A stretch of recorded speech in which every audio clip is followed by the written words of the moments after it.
A reporter from the Orange County Register is suspended from USC football practice for media violations. See how his paper is fighting back. GOP infighting stalls. New short-term funding measure as a government shutdown looms only 12 days away. And ready to bust a move? We'll find out more about the 50th celebration of hip-hop here at USC.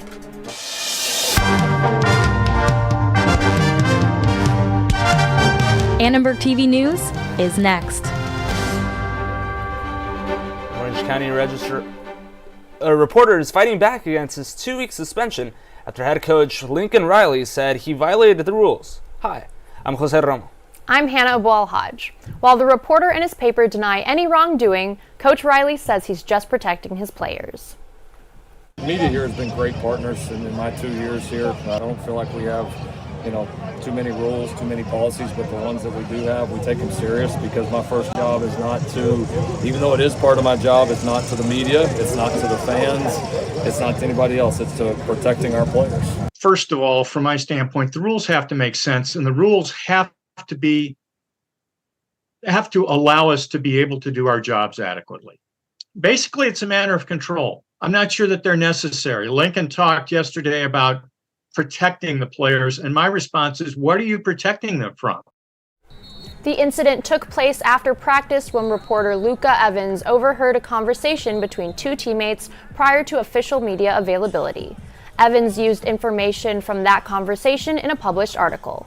A USC professor talked with us about media protocol. There are both written rules and unspoken rules. Take a step back and say, you know what?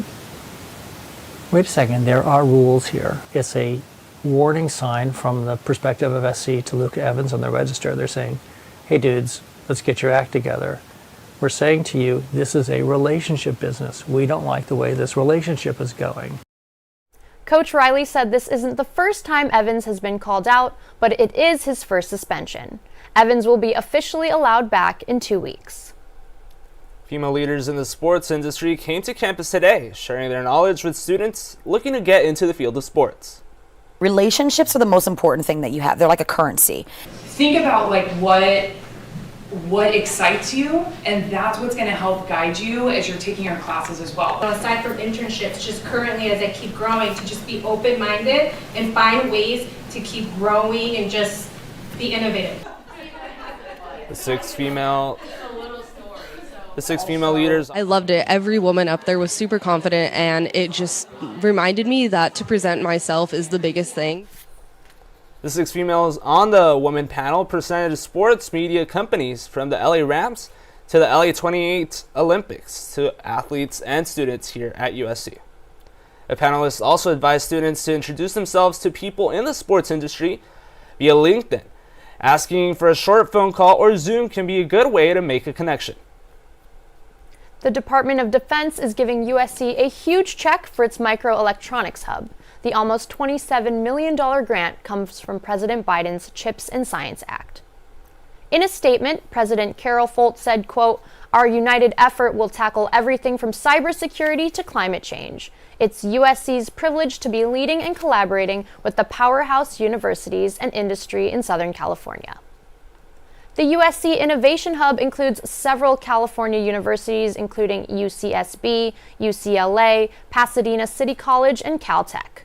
Several tech companies like Boeing and Teledyne Aeronautics are also involved in the project. In total, $238 million is being distributed among 8 different universities nationwide. The USC Hub will work alongside 15 other institutions across California. Some hopeful news in the writers' strike. A new round of negotiations started today. Strikers are still on the picket line at Paramount Studios and other locations around LA. Writers and actors are demanding better pay. And today, representatives from the Writers Guild entered back into negotiations with Hollywood studios. It's been 141 days since the strike began. There's only so long that they can continue to dig their heels in and drag it out. I mean, they've already lost so much money that we all have to go back to work at some point, and they can't drag it out forever. We're standing here, we're standing strong, everyone's honking, and we're standing in solidarity, and we're not going to back down. This is really about economic justice and this is the year of labor rights and union. And this is representative of everything that's going on right now for workers' rights and economic justice. Striking writers are demanding studios increase their weekly pay by 6% and give them more access to viewership ratings. They also want studios to employ at least 6 writers per show and regulate the use of artificial intelligence.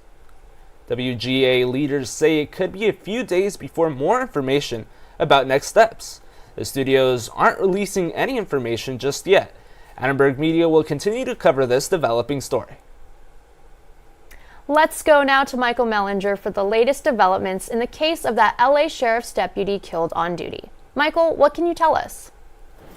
Thanks, Hannah. More developments in that tragic story. Now, the alleged killer of Deputy Ryan Klinkenbroomer charged with murder. His fiancée speaking out in an emotional speech this afternoon. First of all, I want to thank each and every officer from the bottom of my heart. Thank you for everything you've done for our family the last few days. And prior to hearing from the fiancé, District Attorney George Gascon says there are 3 enhancements on the murder charge. Murder of a peace officer, discharging a firearm from a vehicle, and lying in wait. With lying in wait, the prosecution is saying the defendant sought out and waited to kill the deputy. Let me emphasize that our pursuit of justice does not end with his charges. Our dedicated team of prosecutors, alongside the Sheriff Department and other agencies, will work tirelessly to ensure every aspect of this case is thoroughly examined and that all the evidence is meticulously presented and the truth is brought to light. Deputy Klinkenbroomer's family was also in attendance today, along with several officers from the Palmdale Sheriff's Station. The defendant, Kevin Salazar, is due back in court on November 7th. Drivers here in California may soon be caught on camera if they drive too fast. State lawmakers passed a bill to install speed cameras. Assembly Bill 645 is meant to make the streets safer for drivers and pedestrians. The bill is the 8th attempt to bring speed cameras to California since 2005. Some drivers don't like it. I don't agree with it. I think it's unconstitutional, unless somebody sees you speeding or unless you can argue it. Because of technology, you shouldn't have it. It will be useful if I see that I would have gotten, a $200 fine. I will likely correct my behavior, but you're probably not going to reach everybody within that time frame. Most recent step lately has been about car accidents due to speeding, so I feel like it would be a good thing, but I don't know. Just how people are, I feel like they'll still try to go past the speed limit. Fines will include $50 for driving 11 to 15 miles per hour over the speed limit, $100 for 16 to 25 miles over the speed limit, and $200 for driving 26 or more miles per hour over the limit. The United States government is facing a potential shutdown. House Republicans disagree about the federal budget, prompting a holdup. House Speaker Kevin McCarthy is working to convince conservative Republicans to pass a bill to keep the government open. We spoke to a political expert on the implications of a potential shutdown. The tension between the two sides in these negotiations is understandable. It's almost inevitable. Most Republicans think the government spends too much money. That's why they're Republicans. Republicans who do think a government shutdown is helpful believe it's helpful not just for policy reasons, but for political reasons too, as well. So it becomes a great discomfort for a small number of people. The longer the shutdown goes on, the bigger a problem it becomes for more of us. Congress faces a September 30th deadline to get a bill to President Biden. Otherwise, many government employees could go without pay, and the U.S. could face massive closures. Stuffy nose, headache, sore throat? Worry not. See where you can get vaccinated at the USC Flu Shot pop-up. Also see how USG is turning your printing money into laundry money. And witness the emotional end of a popular podcast helping teens through tough times. All that and more after the break.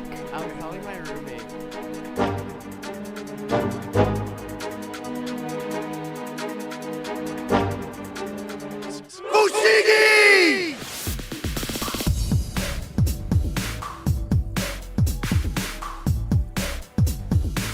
Fushigi, I don't know what it is, but it's the coolest thing ever, and I can do it. Hi, I'm Tim Goey, and this is Fushigi. We're going to show you how to unlock the secrets of Fushigi, the magic gravity ball. No strings, no tricks. Magic? Maybe. An illusion? You decide. You can make Fushigi defy gravity and appear to float in midair with maneuvers like the prayer cross, the enigma, levitation, and so many more. It floats, it levitates, it will confuse the senses with its mind-blowing movements. Young or old, big or small, anyone can Fushigi from the minute they pick up the magic gravity ball. And with a little practice, you can conquer Fushigi. It's so amazing. I think it's fabulous. I get it now. Everyone loves Fushigi, and you don't have to be a magician. It's relaxing, even therapeutic. Best of all, it's just amazing. It floats. It's awesome. Fushigi. From basic maneuvers to the advanced, even control more than one Fushigi at a time. You can do this. Mystify, amaze, and confuse your friends in just minutes. Now it's your turn to master Fushigi. Fushigi. It's sick. It's so much fun. I love it. It's amazing. I love it. Me too. My grandson, he's 16. He would love one of those. I want to buy it now. Fushigi. Call now to order Fushigi. Students rolled up their sleeves today at the USC flu shot kickoff. Student Health offered free flu shots to students passing through McCarthy Quad. At the kickoff, students had the opportunity to play games, win prizes, and also receive their flu shot, which student health officials say is imperative right now. One of the great tools that we have in our toolkit to protect people against the flu is getting vaccinated. Ideal time is really like right now. September and October are the best times to arrange to get a flu shot. I got a flu shot today because I know as students it's really important. Like, we're so busy, we're interacting with so many kinds of people that we need to stay protected and also protect those around us. Here at USC Student Health, we have so many opportunities for you to get your flu shot. We'll be here every Wednesday from 9 to 4 giving out flu shots for a $20 fee. The opportunity to receive their vaccinations at a variety of locations on and around campus, including Engelman Student Health Center, the USC Village, CVS, Target, McCarthy Quad, and the CVS on Figueroa. Flu shots are available every Wednesday at the farmers market, so make sure to get vaccinated. If you are tired of paying for printing and you can't take your laundry home, USC may help the undergraduate student government propose a $25 stipend for students living on campus. The money could be used for washing and drying clothes and even detergent. Students will decide how much they use for printing and laundry. Well, a lot of people didn't even know we had a printing fund. A lot of people don't use their printing fund, and a lot of people are talking about how laundry is such a big expense, like not even the machines itself, but detergent and other like supplies. Laundry is a really big hidden expense of school. Every load of laundry you do is usually $3, and that can really add up in the long run if you're doing laundry once or twice a week. USC Housing told Annenberg Media, quote, USG has approached housing and residential education to discuss laundry stipends for students in need. We look forward to meeting and discussing the proposal when USG is ready to connect with us. The proposal is still in the early stages of discussion. No date has been set for the final decision. USC is taking steps to become a more sustainable campus. Waste Ed Wednesdays are running throughout the fall to give students tips on how to best manage their waste. I've been expanding the multi-stream bins across campus, not just in open common areas, although we have created some really awesome zero waste zones centered around dining areas, but now we're actually putting multi-stream bins into buildings themselves. I think my tip would be that, there's lots of signage and pictures on what goes into what bin, so it's important to pay attention to that. But the more important thing is to rethink what you're bringing onto campus in the first place. With USC heading towards a more sustainable future, recycling and composting are now more important than ever. The USC student found a podcast, Teenager Therapy, is ending after 250 episodes. Teenager Therapy has taken them to some incredible places like Spotify in Cannes, France, and the pages of Flaunt magazine. The podcast focused on the struggles that everyday teenagers faced. Its popularity gained the attention of the New York Times, Today Show, CBS, among many others. Hi, Al. I'm Thomas. I'm Kayla. And this was Teenager Therapy. Since 2019, the podcast followed 3 students as they navigated the ups and downs of teenage life. But teenage years can't last forever. Co-host Kayla Suarez said it was time for teenager therapy to grow up. It was, the entire episode really was just us crying and expressing how grateful we were, and just how amazing everybody had been to us and the help that we were able to provide for them and them for us. And I think it was bittersweet in the sense that it's also like we've outgrown the podcast in a way. We started it when we were 15 and now we're 20. And I think now it's time for us to sort of divulge into our own projects and go beyond the podcast. But of course, with that, it's also saying goodbye to our audience. It may be the end of teenager therapy, but the 5 hosts plan on returning to the podcast world in the future. Well, while here in the studio it's been nice and chilly and paired with the fall drinks arriving to the Starbucks menus, it seems like summer is saying goodbye. Erica, what's it been like outside? We've been in the studio all day. Is it ready to grab should we grab our sweatshirts? Like, what is coming up this week? Well, Hannah, as you just said, it is actually the final Wednesday in summer, Trojans, meaning next week it is fall. What does that mean right now for the current temperatures? Let's check it out. Currently, right now, if you step outside, it's going to be 73 degrees and sunny. Yes, it is 59% humidity, but it's still kind of nice outside. Going into our 5-day weather forecast, you can see that you're probably going to want to be grabbing that light coat between classes because starting in the morning tomorrow, there's a 20% chance of rain. High 60s, low 70s. It's going to be foggy, patchy clouds warming up as you go into the afternoon. Same thing Friday morning, starting with some clouds in the sky, clearing sunshine going into the weekend. You can see the temperatures are rising right back up as you go Sunday, Monday. California is not going to fool you. It is going to stay sunny even though it is fall. So what does a USC Trojan do when it's sunny outside but it is fall? Go to Trader Joe's like everyone else, grab your favorite items, grab some festive fall salsa, sit outside on the quad, study, maybe grab your horror tickets for your Hollywood Horror Nights before it gets too chilly out. Thomas, now the question for you is, speaking of heat, I gotta know, are the USC Trojans going to be able to handle the heat this weekend with the Arizona Sun Devils? Well, Erica, there's only going to be one team that's hot this weekend in Tempe, and that is the USC Trojans. The question is, will it be enough to earn them a ranking in the top 4? Where will women's soccer finish in the Pac-12? And will water polo be able to take down the titans of the sport? All that and more next on ATVN.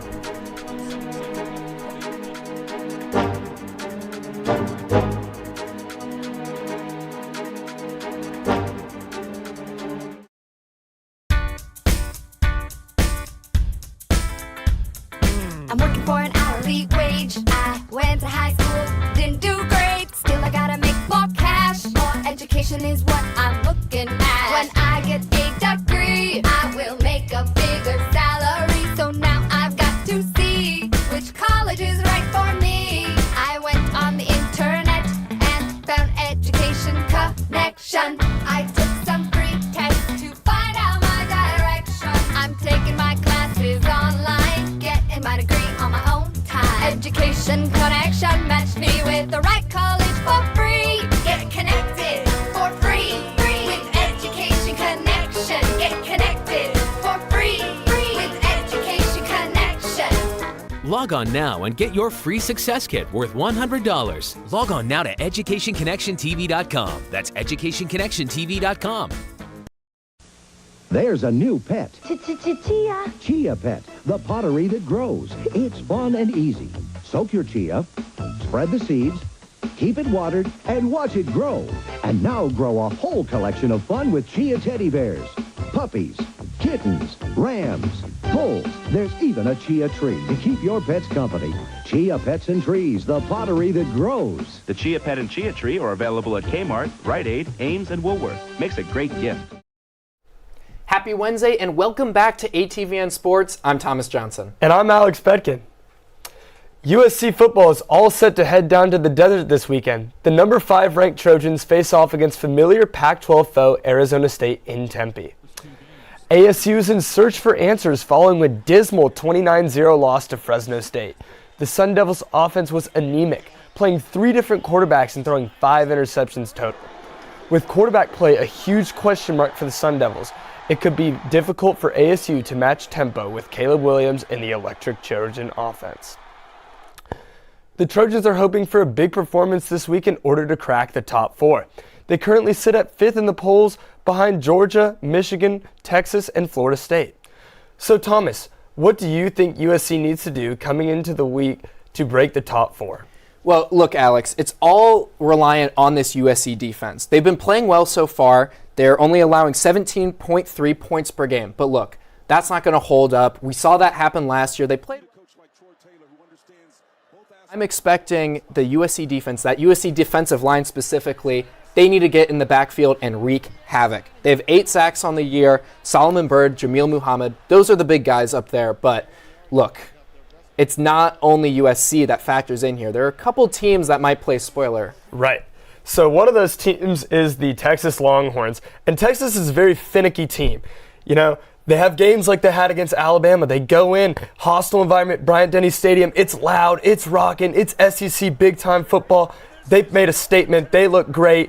They looked awesome. And then they turn around and they have a game like they had against Wyoming. Don't let the final score fool you. It was 10-10 going into the 4th quarter, and that Wyoming team is thin. They got injuries all over the field, and they played a close game. The team seems to go as far as Quinn Ewers can take them.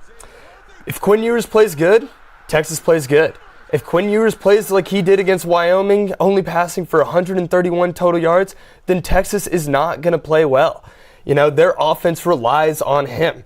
And the question looming over Texas's playoff hopes is, how will Ewers play the rest of the season? And if he's playing bad, how will Texas do? Well, I think another big team is FSU. They are like Texas. They can't beat bad teams. They can't close out against bad teams. So it's a similar team in Texas. We'll see how that goes ends towards the end of the season. Caleb Williams and the Trojans certainly have what it takes to make a run for the national championship. However, the Trojans must capture and retain a top 4 spot instead of having a repeat of last December. There will be a familiar face for USC's Max Williams over on the Sun Devil sideline this weekend. Max's younger brother Mason is a redshirt junior defensive back for ASU and has played in all 3 Sun Devil games this year. The brothers have played each other 3 times since Mason was a freshman in 2020, and Max has the upper hand in the sibling rivalry, with the Trojans winning 2 of the 3 matchups. The Williams football line does not end with Mason, though. Marcellus is currently a senior in high school at St. John Bosco and is verbally committed to play for the Trojans next year. Since Max is a redshirt senior, this might be the last time Mason and Max see each other on the field, at least in college. After a dominating 3-0 win against New Mexico State, the Trojans women's soccer team is set to begin their final season of Pac-12 play. Despite an upset loss versus Utah Valley, the Trojans have been rolling ever since. Freshman forward Maribel Flores continued her streak of great play, earning Pac-12 Offensive Player of the Week with her 1-goal, 2-assist performance against New Mexico State. The freshman standout will play a big role this weekend as the Trojans travel to Salt Lake City to face Utah. If the Trojans can continue their solid play, this final Pac-12 season could be a very memorable one. The USC men's water polo team looks to build on the momentum of a doubleheader win over the weekend as they co-host the MPSF Invitational. USC will look to match its first half intensity from their 16-8 win over UCSB this past weekend, as the Trojans enter the overnight invitational in a group with UC Davis, Santa Clara, and Pomona-Pitzer. The 15-team tournament features 12 ranked teams in a star-studded affair. The Trojans come into the tournament ranked 3rd in the country and will look to upset the top 2 teams, UCLA and Cal Berkeley. USC's first game is against Pomona-Pitzer at 1:30 this Friday at Utang Zoo Aquatic Center. Well, that's all we have for sports. Tune in next week to see our picks for the Colorado USC football game. I'm Thomas Johnson. And I'm Alex Bedkin. Get ready to start moving with USC Kaufman in celebration of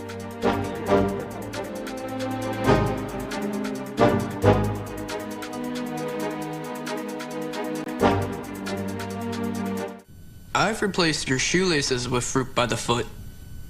So you did. I replaced your fingers with fruit by the foot. Bravo. I've replaced your bones with fruit by the foot. Indeed you have. I replaced your guitar strings with fruit by the foot. Seems like a step backwards, but alright. I've replaced your DNA with fruit by the foot. That would be end of game, my friend. Fruit by the foot.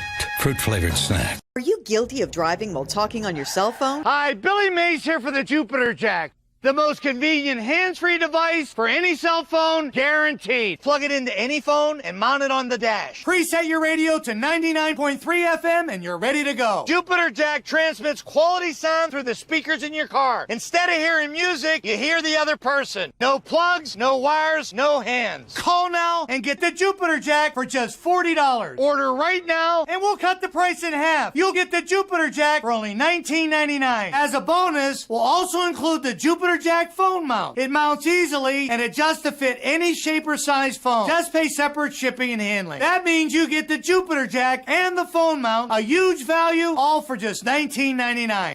Have your credit card ready and call 1-800-346-5231. But call now. We're giving away a bonus dashboard mount with all of today's orders. So call 1-800-346-5231. Call now.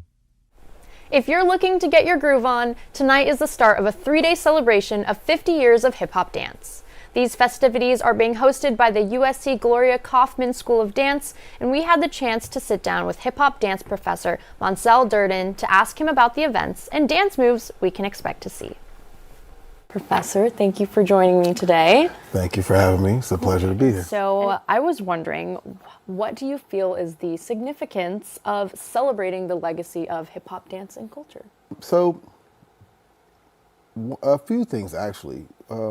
Obviously, bringing acknowledgement to what this culture has done and what it has been, and sort of uplifting some of the names that kind of got pushed to the side that we don't know about from those earlier years. Yeah. I think that's really one of the biggest things is bringing notice back to where things started, because along this journey, some voices that have been left out are a lot of the women.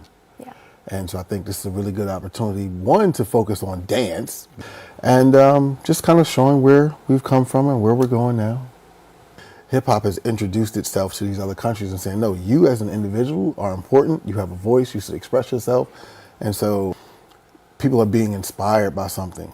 And I think the more time they spend with it, the more discoveries they find out about themselves, the more ways they're able to connect with people around the world, because we have so many different events that people are going to now. And so you're meeting friends, and even if you don't speak the same language, you speak the same language and movement, or at least trying to speak the same language and movement. And there's that opportunity to come together as friends and build a different sense of empathy and humanity towards one another through this practice. And then I have one more question for you. This one's a fun one. Okay. Can you show us your favorite or go-to hip-hop dance move? No, I mean, it's a two-step. You know, when it comes down to it, it's just like, oh, that's the party right there. So, and that's what everybody can do, which is the beauty of it. The event started at 5 and will end tonight at 10 p.m. Thanks for watching Annenberg TV News. From everyone at Annenberg Media, I'm Hannah Boal-Hajj. And I'm Jose Romo. For more coverage, like and subscribe our YouTube channel, youtube.com/Annenberg Media. Have a good night.